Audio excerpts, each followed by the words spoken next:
कहा अभी कलमा पढ़ लो तो वो दाग चला जाएगा। पंडित ने कहा कि मोइनुद्दीन मेरी समझ से बाहर है, कलमा मैं पढ़ूंगा दाग तेरे दिल का कैसे चला जाएगा। कहा यकीन नहीं आता तो पढ़ के देख ले।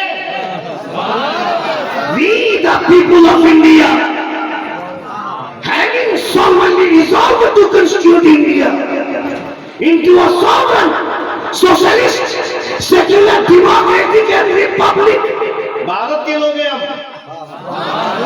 भारत के लोग भारत के राजा की बात नहीं करेंगे तो किसकी करेंगे।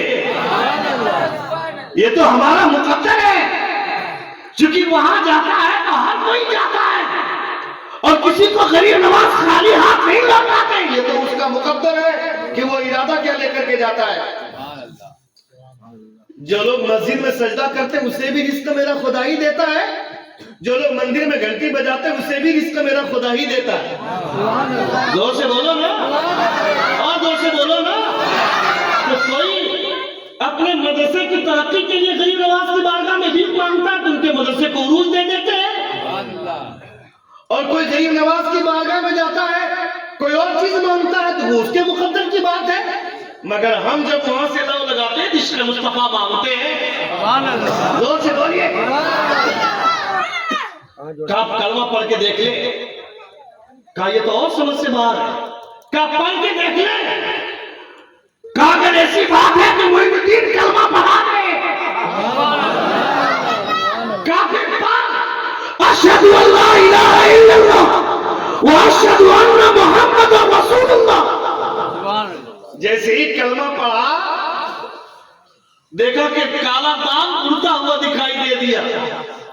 कहा मोइनुद्दीन ये तो हैरत वाला है, हैरत पर हैरत। काला दाग दिख रहा था मगर मेरे कलमा पढ़ने से काला दाग कैसे चला गया। गरीब नवाज कहते हैं कि तुझे पता नहीं है, और तुमने जो मेरे दिल में काला दाग देखा था वो असल में मेरा दाग नहीं था, वो तेरे कुफ्र का दाग था।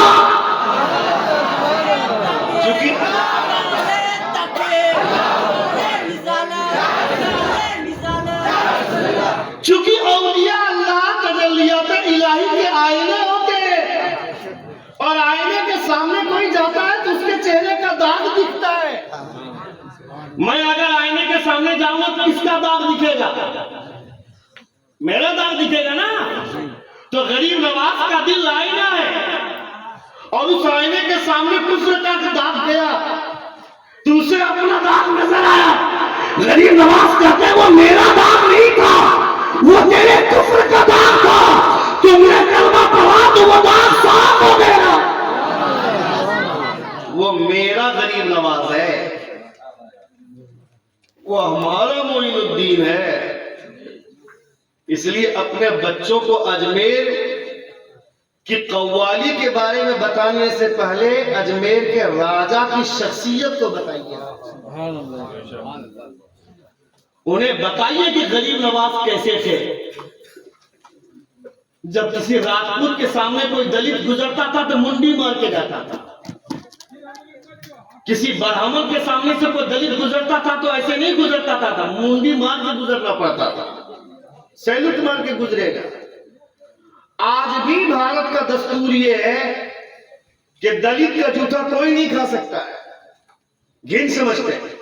कई जगह पे हादसे हुए कि दलित घोड़ी पे चढ़ गया तो उसको मार दिया गया, मॉब लिंचिंग कर दी गई, यानी उसे अछूत समझते हैं। डोम, चमार, भंगी, इन जैसी शख्सियत को समाज का किला समझते हैं लोग। मगर जब गरीब नवाज आए, कल का भंगी था, चमार था, कलमा पढ़कर मुसलमान हो गया तो नमाज में वहां खड़ा हो रहा है जहां पठान खड़े, वहां खड़ा हो रहा है जहां पे सैयद खड़े। खाना खाने के लिए बैठे हैं तो एक ही दस्तरखान पे शेख भी है, सैयद भी है, पठान भी है, अंसारी भी है, और जो कल का गौम था आज का मुसलमान। चूंकि कलमा पढ़ गया तो सारे अयूब निकल गए। मुस्तफा के कलमे ने पाक कर दिया है, मुस्तफा के कलमे ने धो दिया है। जब लोगों ने देखा कि मैं इतने सालों से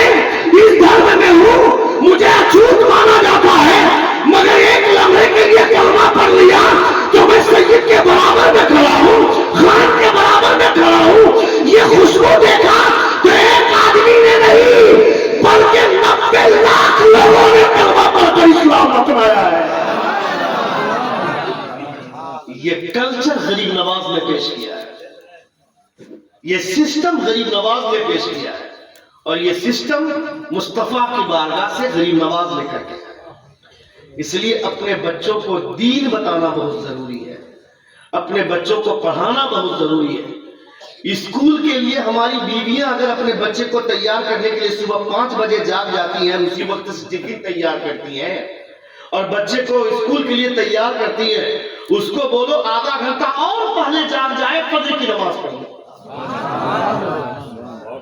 फजर की नमाज पढ़ने के बाद वो बच्चे के लिए टिफिन तैयार करेगी, उस बच्चे को तैयार करेगी, तो वो बच्चा स्कूल में एग्जाम दे रहा है, उसकी मां को कहीं भीख मांगने की जरूरत नहीं पड़ेगी, यहां सजदा करेगा, बेटा अव्वल नंबर से कामयाबी लेकर के धम लेगा।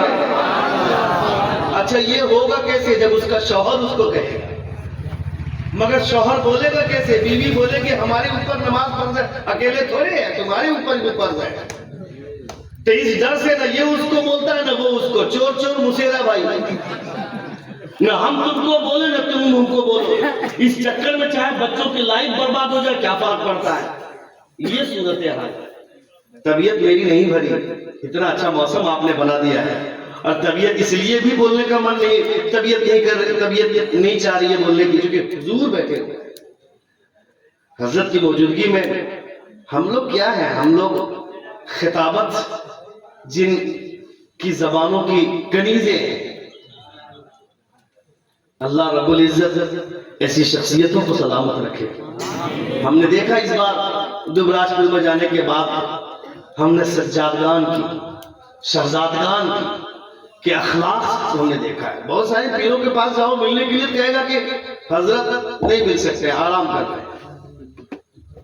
उर्स में जाओ तो खाना खाए कि नहीं कोई फर्क नहीं पड़ता है, खैरियत तक नहीं पूछते हैं। मगर हमने देखा दुबराजपुर की खानकाह में, वहां जाने के बाद शहजादगान पूछते हैं हजरत खाना खा लिया? ये अखलाक तो वहीं से आया है ना भाई, जोर से बोलिए ना, ये अखलाक तो वहीं से आया है ना। जिन्होंने पूरी दुनिया को जिंदगी जीने का ढंग दिया है, मुस्तफा जाने रहमत उनकी औलाद, उनका खून है, इनका ब्लड ग्रुप वही ब्लड ग्रुप है जो मुस्तफा का ब्लड ग्रुप था। जोर